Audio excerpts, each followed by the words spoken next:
is no region on Earth where temperatures are increasing faster than the Arctic. Ecosystems are undergoing profound shifts, and the livelihoods of local people who depend on them are under threat. At the same time, global demand is increasing for minerals, forest resources, and energy. This means there is growing pressure to further exploit the Arctic because it is rich in such resources. The demand for spectacular travel experiences is also growing in the region. Extractive industries are part of the picture of change in the Arctic. If we want to properly understand how these industries affect local communities and the environment, we need to understand the full context of their activities.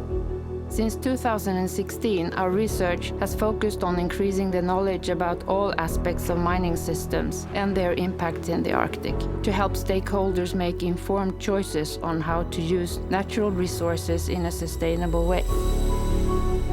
We work with 15 universities and research institutes in the Nordic countries and in Canada, in the Nordic Center of Excellence. We are called Resource Extraction and Sustainable Arctic Communities, or REXSAC. This film is about the results and conclusions of our research.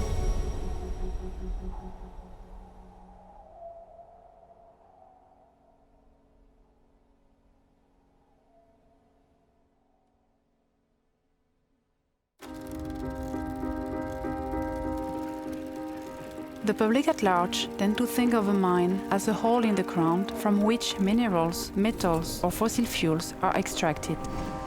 In reality, mineral extraction involves a wide range of activities and technical systems that have far-reaching impacts, often a long way from the site of a mine and long after it has ceased operations. Mining requires the production and transmission of energy to power machinery and towns. And it requires infrastructure like roads and railways to transport commodities and equipment. These mining systems have generated wealth and employment, but have also created challenges for local communities that use these lands for other livelihoods, such as reindeer herding, hunting, fishing, and tourism.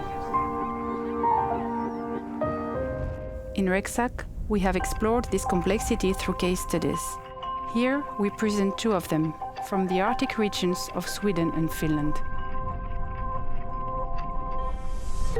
Iron and copper have been mined for centuries in northernmost Sweden and Finland.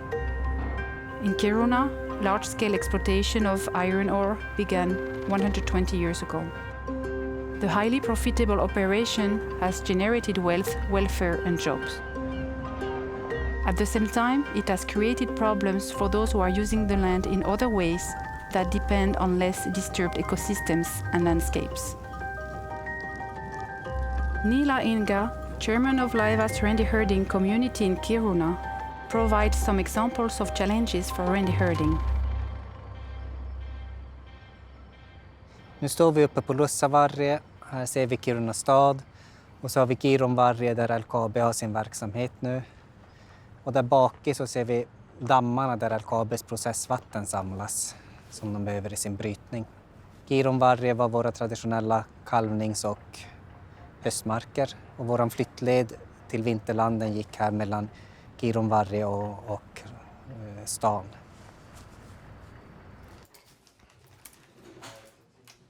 Gruvdriften i Kirunaområdet och på våran samebys marker har ju varit i kan säga 130 år. Och den har ju påverkat samebyn väldigt hårt och byns renskötsel. I och med det faktum att det tar mark bit för bit. Så att våra flyttleder har förändrats, flyttats, klippts av, försvunnit. Betesmarker har försvunnit.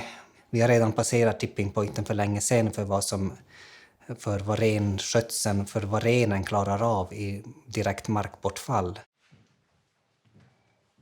Här i området runt Kiruna stad så har vi ju dels staden och så LKABs verksamhet som tar en väldigt stor del av samebyns marker, så att det som blir kvar är den här lilla snutten här, 5 kilometer. In addition to this challenge, climate change is already creating serious threats to reindeer husbandry. Vi har en vinter nu för tiden. Vi har oftare 0-gradigt än minus 30 som var normalt förut. Så när renen ska hitta mat så sticker den näsan i snön. Det kan vara 1 meter djup snö och känner den lukten av lav så gräver den. Men om det blir islager i snön så känner den inte lukten. Och det innebär ju att renen hittar inte mat och den sprids ut på större områden. De kommer ut på järnvägar, bilvägar, in i städer där de vanligtvis inte är och vi förlorar kontrollen på renarna.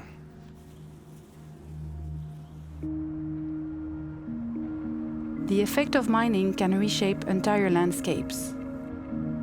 One of the main effects is that the ground can become unstable and entire inhabited areas need to be removed or relocated. In Kiruna, ongoing exploitation of iron ore has forced the entire town to move 3 kilometers east. Nina Eliasson from Kiruna municipality gives examples from city planning. Grunden i stadsomvandlingen som vi på Kiruna kommun kallar det för är att vi har en väldigt stor gruvbolag som behöver ta mark i anspråk med anledning av att det finns en ny huvudnivå som ska brytas ut.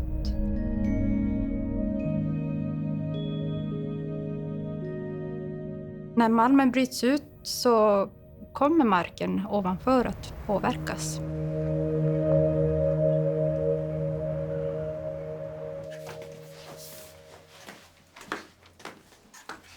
Här har vi då Kirunavaara, gruvberget och malmkroppen lutar under staden. Och här har vi Kirunas nuvarande kommersiella centrum. Och det som kommer påverkas det är ungefär den här biten. LKAB vill ha så ekonomiskt försvarbart som möjligt medan vi vill skapa mervärde för kommuninvånarna. Att både LKAB och Kiruna kommun tar ansvar för deras framtid.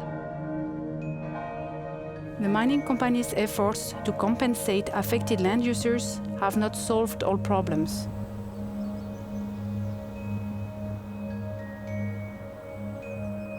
Nu står vi mitt på den här ekodukten som byggdes som en kompensationsåtgärd när den nya järnvägen kom runt Kiruna stad.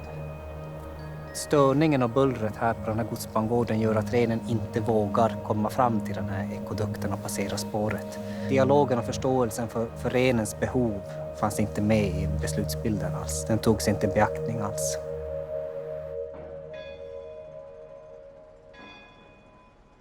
As Kiruna deals with the ambitious city transformation, new mining exploration in the area will create more jobs, but also more challenges for residents in the near future. LKAB är en väldigt viktig aktör, men vi har ju också nu på senare tid så är det många andra gruvverksamheter som är på uppgång också, som nu är i olika faser i tillståndsprocesserna.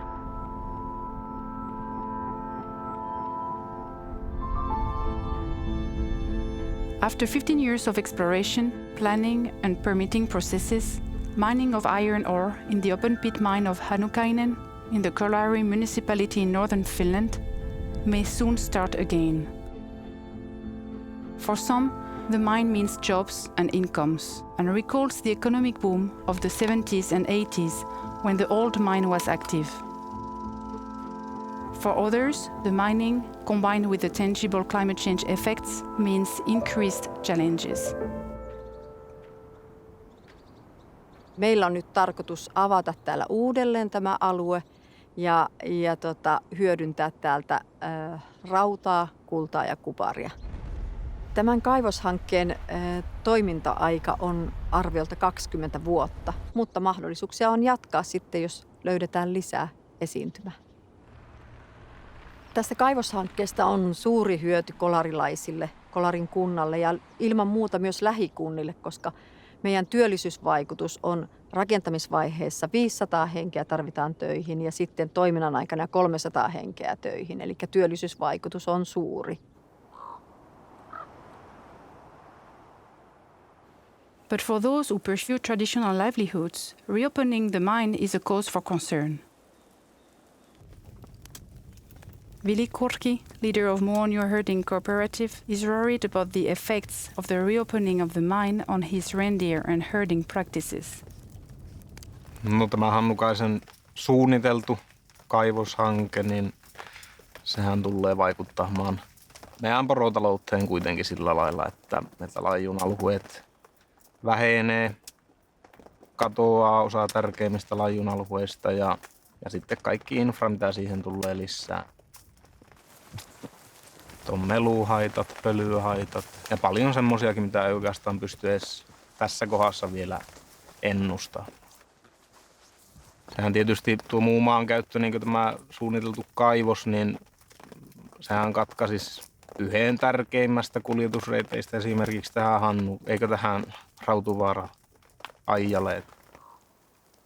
Ja sitten siitä lähtee eteen käsin on suunniteltu, että junalla viedään sitten rikastettu tavara maailmaan. Ja junarata on sitten tietenkin semmoinen riski, että se tulee jäämään porojalle siihen, sehän on vain fakta.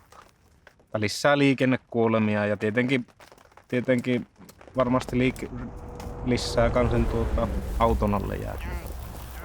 Rekkaliikenne kasvaa ja kaikki muukin.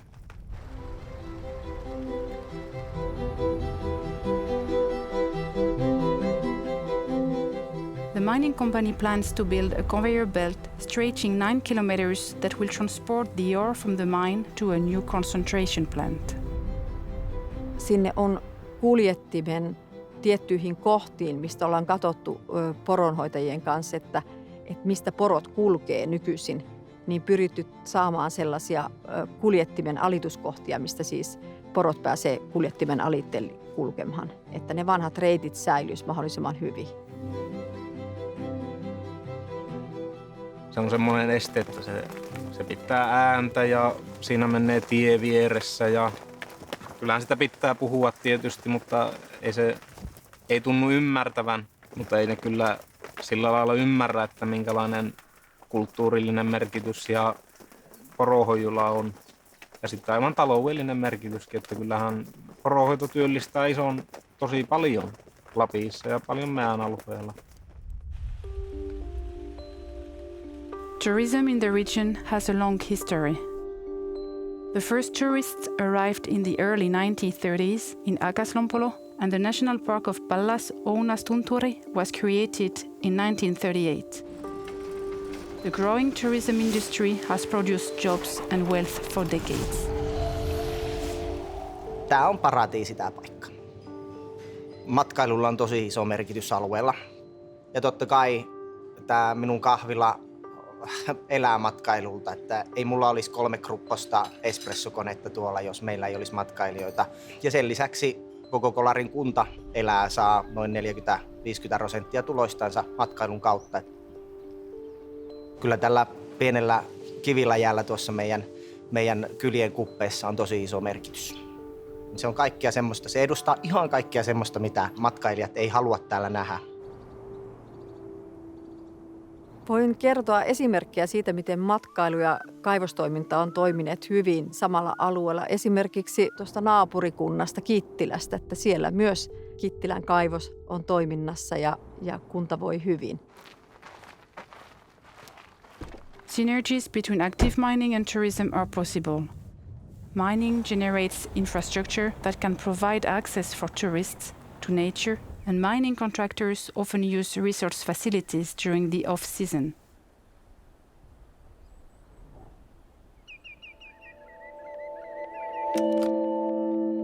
A prominent feature of the mining industry is that all mines eventually come to an end. And when they do, they create challenges, particularly in the Arctic, where distances to alternative employment may be long. In REXSAC, we have explored how communities in the Arctic deal with the challenge of deindustrialization and the remains of abandoned mines. In some cases, mine closures have resulted in ghost towns. At Ivitut, in Greenland, only ruins and house foundations remain of what was a bustling mining settlement for more than 120 years. In other cases, communities have found innovative ways to transition. for example, by remaking abandoned mines as cultural heritage sites. On the archipelago of Svalbard, all remains from the past that are dated before 1946 are protected as heritage. These include several abandoned mining settlements. On Svalbard, some of the former mining towns are gaining new life as companies build a tourism economy around them. A big challenge, however, is how to deal with toxic waste from abandoned mines. Today, mining companies are legally required to carry out environmental remediation after they close operations. This was not the case in the past. Therefore, many abandoned mines in the Arctic still impact on ecosystems and people.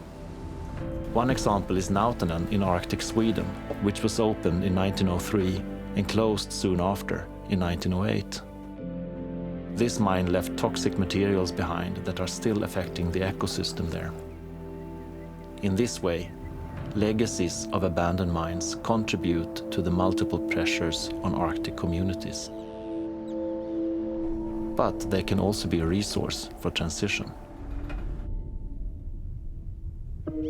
Today, in the Arctic and elsewhere, the time horizons used in assessments of the effects of mining operations are not long enough to cover the full impacts.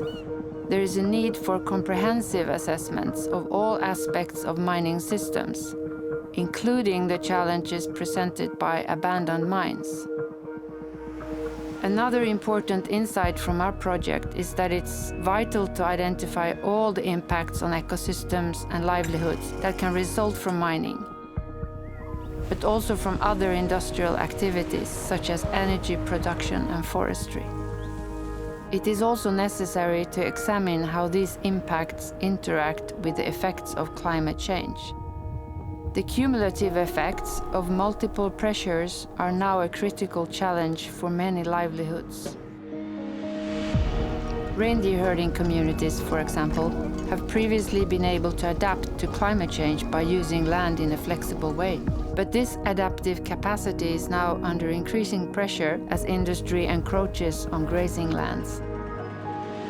Local people often hold deep knowledge of impacts on the environment. Therefore, their perspectives should be included in discussions and decisions on strategies for future resource and landscape use. We have therefore worked in close collaboration with local people in this project. It is vital to develop a full picture of all impacts from human activities, including climate change, and at appropriate scales, if we are to navigate towards sustainable development in the Arctic.